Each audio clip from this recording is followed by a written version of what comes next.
xibaar yi gën a fës ci internet bi ñu wax ci ànd ak Fatimata Bintou Ba Fatima maa ngi lay nuyu di la dalal ci plateau bi. maa lay fay Sophia Ba maa ngi nuyu suñu mbokku téléspectateur ak internautes yu ITV yi di nuyu bu baax a baax Amadou Bari mi nga xamante ni moom laa bokkal plateau. c'est ça alors Fatima tey ñoo waxtaanee actualité bi nga xamante ni wax nañ ci.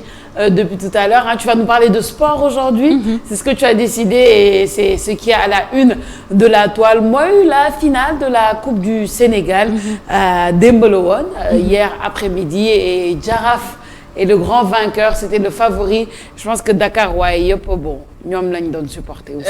Tàggat yaram la ñuy waxtaanee Sophia Ba effectivement comme ni nga ko waxee mu doon dox li nga xamante ni ci diggante ak Stade de Mbour ak Jaraaf mu doon final boo xamante ni démb wala week-end bi nekk na attraction boo xamante ni ñëpp moom lañ doon waxtaanee bët yeeg xol yi fépp ñu ngi woon foofu la ca Stade Abdoulaye Wade bu Diamniadio dañ koy doree ak ñi nga xamante ni ñooy waa APS publication biñ ci daal di def Coupe du Sénégal le Jaraaf vainqueur bi nga xamante ni moom moo ko daal di gagné nee nañ la Jaraaf s'adjuge la coupe en battant ñi nga xamante ni ñooy waa le Stade de Mbour score bi plutôt mu ngi toll ci 2-1 Jaraaf ñoom ñoo daal di dugal 2 ñii di waa Stade de Mbour daal di dugal benn fédération sénégalaise de football bi à chaque fois bu xew-xew yu nu amee ñoom dañ ci daal di teewee bokk ci bu baax a baax ci seen i page seen i plateforme yëpp da nga ko ciy gis ñu daal di annoncé événement bi match bi félicité bu baax ñi nga xamante ni ñooy waa ASC Jaraaf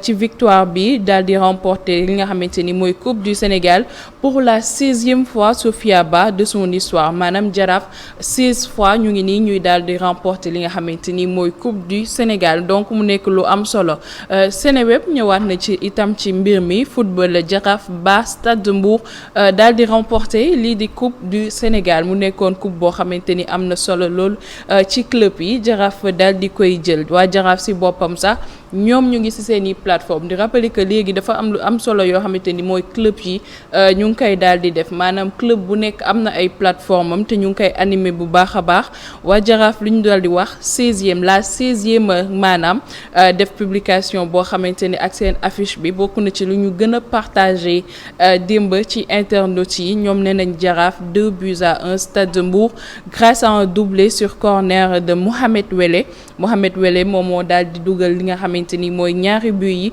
ñu ne le Jaraaf s'impose dans cette finale contre ñi nga xamante ni ñooy waa Stade de Mbour et remporte sa 16e Coupe du Sénégal.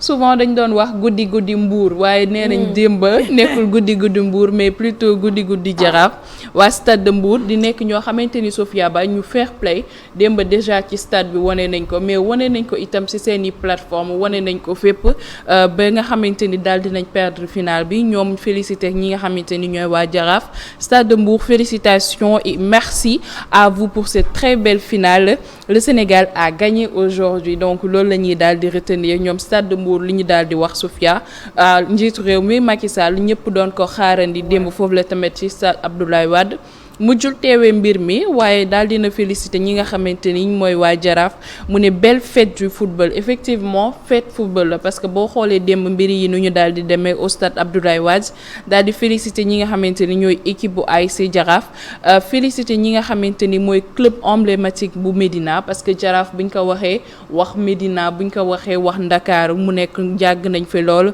et la capitale mu ne pour cette belle victoire en finale de la Coupe du Sénégal bravo également au Stade de Mbour pour son parcours parce que def nañ parcours bu am solo moo waral ñu daal di egg foofu la ci final bi seen foot ñoom tamit ci Twitter li nga xamante ni moom la ñu daal di soppi tuddee ko X ça fait bizarre quand même moo tax dañuy wax ñi nga xamante ni mooy Twitter seen foot nee nañ le Jaraaf pour la 16e fois sur un score de 2-1 mu ne un doublé de Mohamed Wele ñu daal di koy waxaat le Jaraaf remporte li nga xamante ni mooy Coupe du Sénégal 16 fois mu ne de son histoire 22 finales 22 finales lañ daal di dem ñu daal di koy gagné 16 fois. Stade de Mbour termine sa saison maintenu et double finaliste de la coupe nationale donc mu nekk xew-xew bu amoon solo Sophia Ba démb ñu ko daan di waxtaane ci beneen wet bi itam ñi nga xamante ni mooy génération foot ñu ngi doon amal jongante ñu mujj finalement ñu mujj daal di toog de l'autre côté itam gis nañu waa Casa Sport tamit ñoom malgré seen match nul bi ñu daal di toog donc li ñuy retenir mooy Jaraaf actuellement jamono ji ñooy daal di vainqueur bi. Alors man déjà li may saluer c'est l'engouement derrière la Coupe du Sénégal je pense que de plus en plus on commence à avoir li nga xamante ni mooy lu ñu doon revendiquer en tout cas ceux qui sont dans le monde sportif mooy journalistes de tàggat yaram wala boog les sportifs eux-mêmes wala boog ñëpp ñu yëngu ci sport ñu doon revendiquer mooy nos compétitions locales qu'elles aient plus en fait de visibilité qu'elles aient plus d'engouement que nit ñi mën a xam li xew que nit ñi xam équipe yi nit ñi xam joueurs yi que les gens aient de l'intérêt pour notre football local parce que c'est en développant suñu foot local dañuy mën a encore plus briller au point de vue international je pense que Sékou Seydi ne me contredira pas moom moo toog ci plateau bi souvent di ko wax tout comme Pape Madiaraté Sarr nos journalistes sportifs maison donc le fait que le football local brille ça ne fait que faire briller le Sénégal d'une manière générale donc loolu dama koy rafetlu bu baax a baax il y avait la polémique est-ce que match bi dañ koy jouer ci stade Abdoulaye Wade bi est-ce que duñ ko fa jouer. C'est la première fois ñu koy jouer ci stade boobu bu ñu ko inauguré ba léegi. Et comme ni nga ko waxee il y avait vraiment de l'engouement et même si que nag feesutoon parce que feesal ko nag yombul c'est plus de 50 000 places et puis c'est en dehors de Dakar c'est un peu de Dakar mais comme tu l'as dit c'était vraiment la fête du football sénégalais et diñ ko doon laam-laamee ndax njiitu réew mi dina teew am déet mais finalement teewul c'est le ministre des Sports, le Premier ministre qui est venu le représenter. Il n'est pas arrivé aussi à temps, il est arrivé à la mi-temps, mais bon. Il est arrivé. Il est arrivé à la mi-temps, c'est l'essentiel. Ouais. Il a moom rafetlu na surtout déroulement ak leneen tamit lu ñu ci gënoon ragal ma Fatima mooy violence bi. Parce que on le rappelle vous vous rappelez il y a de cela quelques années c'était ici au stade Demba Diop de Dakar où lors d'une finale il y avait eu une dizaine de morts, vous vous rappelez? Oui. Et puis des supporters du stade de Mbour. Oui. Vous vous rappelez? Oui. Donc le fait que aujourd'hui que cette finale se tienne au plus grand stade du Sénégal, c'est vraiment une consécration quoi. C'est une valorisation comme tu l'as dit du football local et surtout que tout se passe bien. C'est une bonne chose, c'est le football sénégalais qui gagne et c'était vraiment la fête du football quoi. Et puis les deux équipes étaient très fair play. Ça aussi c'est à saluer. On a vu la déclaration sur ex-Twitter du stade de Mbour qui a félicité son vainqueur. Quoi de plus beau et puis moi je suis un peu triste pour le stade de Mbour parce que une équipe qui n'a jamais remporté ce trophée et quant à Jaraaf je suis à Dakar mais moi je me dis que peut-être ce serait plus juste que stade de Mbour gagné woon ko parce que ñoom it ñu ñam si quoi. Ouais mais voilà. Écoute le meilleur a gagné. Trois défaites. Combien de défaites le Sénégal a eu avant de prendre la CAN? Oui d'accord mais c'est le sport pour 16 trophées am na koo xam ne jëlagul man dama ne woon ñoom ñoo ko gënoon mérité bon. ñoo ko non pas mérité quand même. pas mérité mais dama ne ce serait plus juste ñoom ñu gagné ko parce que ñoom it ñu ñam si je. mais c'est la loi du sport. leneen waaw d'accord leneen liñ ci wax tamit ci wàllum sport c'était vraiment une mauvaise journée pour le sport sénégalais en particulier le football à l'international parce que les deux représentants du Sénégal en Coupe d'Afrique en compétition se sont fait éliminer hier kenn ki mooy Génération Foot moo doon accueillir fii stade Lat Dior de Thiès Afia FC de Conakry ils ont fait match nul 2 buts partout après nul en Guinée te xam nga CAF ñoom ba léegi ni changé guñu règle yi maanaam buñ la dooree sa dëkk rek maanaam am na but waa retour bi tamit maanaam suñ but bi day compter donc moo tax ñu éliminer leen beneen élimination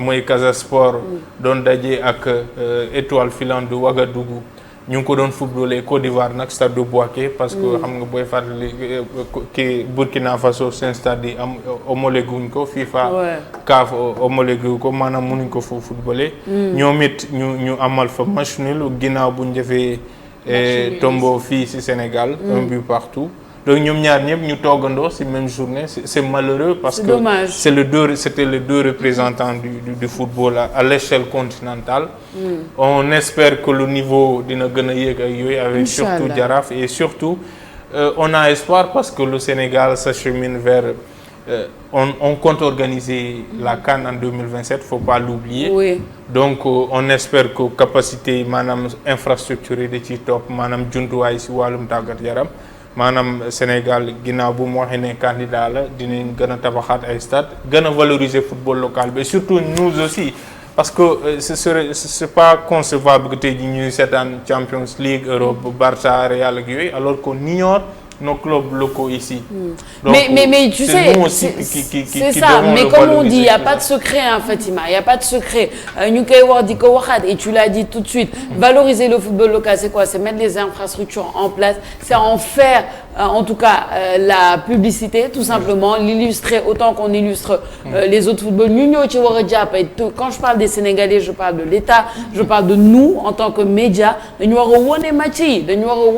waxtaanee football local bi dañu war a jàng et tout ça on doit se rapprocher de nos journalistes sportifs pour comprendre ok quels sont les joueurs locaux nga xamante ni ils ont le potentiel d'aller à l'international quels sont ceux qu'on doit connaître quels sont ceux ñi nga xamante ni war nañ leen bàyyi xel et tout et qu'on en parle et qu'on vulgarise et cetera te tamit ouvrir l'accès aux populations facile aux populations loolu yëpp dafa nekk un travail de fond qui va ensuite nous aider à l'international Fatima. waaw Sophia xam nga ay efforts actuellement mun nañoo wax ñu ngi koy def parce que boo seetloo foot local bi wala championnat local bi fi mu toll nekk ay jamono donc di nga xam ne am na différence tey ce matin maa ngi déglu ki nga xamante ni mooy Madi Touré muy wax par rapport ak défaite wala du sax défaite mooy lan moo tax génération foot démb wane wuñu benn match boo xamante ni wala benn forme boo xamante ni ñu ngi leen fa doon xaale ñu wax na bu baax par rapport ak calendrier bi respect calendrier bi c'est-à-dire bu ñu waxee tey dañuy jàpp ay match report bi souvent même loolu day am ci sport bi dañ koy retrouver ci éducation bi dañ koy retrouver feneen donc mënoo wax ñoo xam ñu ngi jóge nañ ci benn compétition après amaat beneen temps de préparation demaat beneen compétition donc foofu noonu dañuy sonn joueurs yi dañuy sonn parce que amuñu temps de repos boo xamante ni mën nañ kaa waajalaat pour nekkaat en forme donc mën nañoo jàpp ne aussi c'est ça mu nekk génération foot mu nekk Casa Sport mu nekk ñeneen itam donc wax nañ ko bu baax waaye démb amoon na xew-xew yu bëri yoo xamante ni ñu ngi ko doon xaar wala nit ñi itamit ragaloon nañ mu am fa bu ñu jëlee benn exemple boo xamante ni semaine bi am na wala week-end bi ñu génn am na ci stade yi ñu ciy boole leneen loo xamante ni bokkul ak football donc amoon na ay incidents dem ñu bëri ñoo xamante ni bëggoon nañoo dem fekkee match yi mais mënuñu ko woon gis parce que billets yi politiciens yi lañ ko daal di jox billets yi comme souvent loo xamante ni ñu ngi koy décrire dañ koy jënd jox ko ñële parce que bañ nañ voilà bañ nañ benn incident moo xamante ni mën nañ faa am donc peut-être du on craignait aussi ay débordement politique ñi wax voilà am na yoo xamante ni ñu ngi ko fa doo gis nga benn publication bu Sékou def di wax ni am na ñoom ba ñu ñëwee nan ngay ñëwee match sol li nga xamante ni mooy photo sa leader politique nan ngay ñëwee di seetaan ci match di wane yow sa appartenance. Il faut pas politiser le sport. Voilà mais tamit ku nekk ak sa message yi nga xamante ni moom nga bëgg jàllale ce n'est pas une première fois ci stade yi ñu ciy défendre yeneen cause moo xamante ni bokkul ak dara ak sport waaye démb leneen loo xamante ni marqué na loolu ci biir stade bi mooy présence ñi nga xamante ni mooy anciens professionnels yi ñoom Kalilou Fadiga gis nañ fa voilà gis nañ fa ñoom El Hadj Diouf voilà d'accord donc coup d'envoi léegi am na loolu bari sax lu ko illustré dañuy seetaan vidéo bi ñëwaat ci plateau bi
image yooyu donc mu nekkoon loo xamante ni ambiance bi manqué wul woon ci stade bi entre ñaari équipe yi.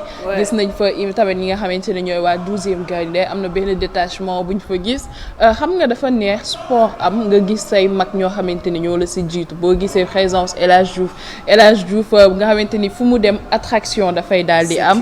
Kalilou Fadiga pareil ak ñeneen ñoo xamante ni bokkoon nañ génération 2002 n'est-ce pas Barry? Waaw je parle c'est le contrôle de Barry. Ouais. Voilà. Non mais écoute, beaucoup de choses à dire. Déjà c'est bien parce que tamit mag ñi on leur reprochait avant ñu bañ a tendre la main aux plus jeunes, mais là on voit que depuis quelque temps ça se fait de plus en plus et moi franchement je trouve que c'est ça qui doit se faire. Maintenant on n'est pas naïf xam nañ ni la politisation du football la politisation du sport d'une manière générale d'un côté elle est inévitable man gëm naa ni c'est inévitable et d'ailleurs même on doit commencer à voir le football on l'a toujours dit comme un business comme quelque chose qui peut nous faire aller de l'avant mais il y a une manière de le faire c'est-à-dire que oui on n'y peut rien dina politiser wu mais il faut pas empêcher aux vrais supporters aux vrais amateurs d'aller supporter de faire ce qu'il faut faire xoolal ambiance bi nu mu nice woon et tout c'était vraiment quelque chose et tout maintenant les dirigeants ont leur rôle à jouer xam nga ñu ngi doon wax président Macky Sall peut-être qu'il sera là-bas je pense que c'est une bonne chose que premier ministre bi dem di ko représenter et tout ça donne une autre ampleur à la chose c'est sûr mais après chacun son politicien yi da am fu ñuy yem supporters yi am fu ñuy yem et tout et puis si chacun remplit son rôle et remplit sa case je pense qu'on n'aura pas de problème Barry. Oui, il faut faire la part des choses même si parfois comme tu dis la ligne de démarcation est très limite mais boo seetloo FIFA ñoom bokk na ci seen politique yu gën a kii mooy bañ a dugal politique ci sport ci football en particulier parce que ñoom dañ koy xeex boo gisee tey jii nii ñaanuñ ko tey jii nii s'il y avait une interférence de politique dans la fédération da nga doon gis FIFA da ciy wax mun na ci sax sanctionner ay réew yi loolu gis nañ ko yu bëri mais comme li nga wax tey jii nii bon ça s'est bien passé nañ ko rafetlu. Il y a pas eu d'incident majeur. Et puis le premier ministre est venu l'a présider et puis voilà quoi c'était on le rappelle c'est lii Coupe du Sénégal coupe njiitu réew mi la moom mooy joxe. exactement koppar geeg yooyu. moom ñëwu ci woon on sait tous le contexte peut-être c'est tant mieux parce que on craignait des débordements ou bien qu'il y ait voilà quoi mais le premier ministre est venu le premier ministre on le rappelle il avait un triple casquette c'est le ministre des Sports voilà, aussi c'est le premier ministre représentant du chef de l'État et puis voilà ministre des Sports en même temps même si que nag voilà quoi on aurait voulu peut-être qu'il soit là avant le coup d'envoi surtout pour le symbole quoi retard bi moom bari baalu ko Amadou Ba nu mu ñëwee en retard ça fait mal à Barry oui en fait il faut aussi que nous comment dire nos dirigeants ñi ñuy jiite comme on dit leading by exemple. Oui, il faut montrer c'est-à-dire l'exemple. Il faut montrer le bon exemple boo jiite dara de sooy woote dara dans si jiitu comme on le dit en wolof voilà. Donc il faut que nos politiciens ou bien nos dirigeants soient plus ponctuels soient plus assidus. Tout à fait. Mais bon, on connaît un peu tous le contexte. Amadou Ba, il est. Au Sénégal, c'est compliqué. Oui, mais il ne faut pas le normaliser. Il faut pas le normaliser. Il faut toujours le qui. Même si on sait tous que Amadou Ba aujourd'hui, il est au four et au moulin. Tout à fait. Il est ministre des Sports, premier ministre de l'élevage et puis candidat. Il serait candidat. Peut-être, on verra bien. Voilà. On verra bien cette fameuse candidature, Fatima. Mais j'espère que ça va continuer comme ça. J'espère que de plus en plus, nous n'y savons pas d'effort, Fatima. Nous savons nos joueurs locaux. Comme je dis, on se rapproche un peu de nos collègues. Les maillots, on ne fait pas de publicité, mais nous y sommes un maillot. Le Premier Ligue, Liga yooyu. Barça Paris yooyu. Pourquoi surtout yéen xaalis yi ngeen di dépenser ci cette maillot Champions League là vos équipes là. xawma Barça xawma quelle autre équipe encore Real de Madrid et tout ça. Il faut mettre votre argent dans les maillots locaux. Mais aujourd'hui je constate que les clubs investissent beaucoup de plus en plus dans la vente de maillots. Mais c'est un commerce. Xaw ma naa seetlu ngeen ko yooyu mais. Voilà, il en faut plus encore quoi. C'est que nous, on va se dire les vérités. Nous en Afrique, on a un retard de conceptualisation par rapport au sport. C'est-à-dire que je sais pas moi, Angleterre, Europe d'une manière générale, gisser le sport comme un business, yàgg na. Ñun nag, on a quelques années de retard par rapport à ça, mais il faut qu'on s'y mette. C'est un business, c'est un commerce. Regarde les ventes de maillots, etc. C'est plus qu'un jeu. Mais c'est plus qu'un jeu. Et je pense que le plus on le verra comme ça, le plus on pourra y sortir le maximum. Il y a 2 semaines, je pense, ñu doon wax ci l'économie du sport avec Monsieur Ndiaye. Et je pense que voilà, de plus en plus, les idées sont là et on va vers ça. Et sentiment d'appartenance bi nga xamante ni itam moom la koy joxe boo nekkee ci benn koñ Jaraaf Médina boo nekkee fi nga xamante ni mooy Tëngéej Rufisque gis nañ donc équipe bu nekk club bu nekk daf lay rattaché si li nga xamante ni mooy sa dëkk bu ñu nee Tëngéej ndox ni Lébu yi bu ñu nee Yoff itamit pareil donc loolu noonu rek yow nga appartenir ci benn équipe appartenir ci benn club yaa ngi wax ci maillot yi mais maillot yi ci gën a cher je pense que ay 15 000 francs lay jar 15 000 francs lay jar boo jëlee seen maillot yi léegi mais man ak Fatima attention man ak Fatima xaalis bu ñu dépensé pour la CAN jënd naa ci maillot yi on a tellement acheté de maillots donc ñun mais pas de maillot de l'équipe je veux dire l'équipe l'original tu m'as non pas club benn maillot pour le moment am na benn maillot club l'espoir soloon naa ko fii def naa oui c'est vrai je me rappelle voilà donc Casa Sport loolu je pense que ñëpp gis nañ ko. léegi nag yow Barry comme tu me défies bu subaa bu xëy wala suba mais comme actuellement c'est un défi je vais le relever. Voilà it's a challenge right. et j'espère que Sophia aussi va relever le défi. dinaa am maillot club amaguma ko. j'ai toutes les couleurs de maillot du Sénégal. ah oui toutes les couleurs. Machallah. Sophia de l'équipe nationale. de l'équipe nationale. Sophia elle est sénégalaise. N'est-ce pas. ah oui qui ne l'est pas ici. mi ngi noonu il me faut mon maillot de club Fatima maa ngi lay gërëm di la sant bu baax. merci ci li gën a fës ci antenne yi amoon na solo trop Barry merci beaucoup. merci et à demain. plaisir est partagé à demain inchallah. c'est ça.